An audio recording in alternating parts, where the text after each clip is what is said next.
Hey guys, welcome back to my channel. So as promised, I told you that I would do a video on my faux locks when I did them again. I love them so much that I literally washed my hair and I literally put this style in again.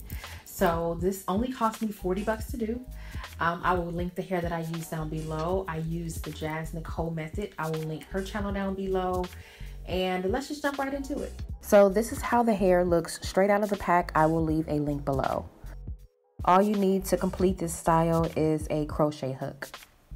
I started by plaiting my hair in medium sections. They don't have to be super neat, but you want to make sure that your partings are all the same size. So I'm starting by taking that crochet needle and feeding it through the middle of my plait.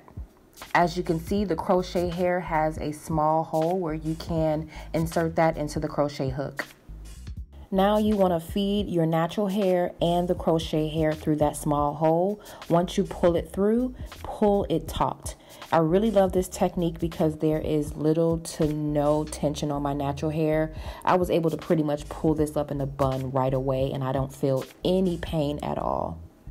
So now I'm going to start the wrap method. I'm going to unravel the lock and I'm just going to wrap it around my natural hair. That is all that I do, and I continue to do this until I reach the bottom of my hair. Now this technique is temporary. I did notice after about a week and a half, 2 weeks, my natural hair started to unravel out of the locks, which I didn't mind because I just rewrapped it. But if you really wanted to secure this style, you would need to take a small piece of Kankalon hair and wrap it around the faux lock, and that will definitely hold it a lot longer. So that is pretty much it for this technique. Once you get the hang of it, it's really easy to do. I'm going to show you guys a few more times, but if you want a more detailed tutorial, I will leave the original video link down below.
See, that was really easy, right? I told you, anyone can do this style. I really hope you guys found this video helpful. If you did, be sure to thumbs up this video, subscribe if you haven't already, and I will chat with you guys in the next video. Bye.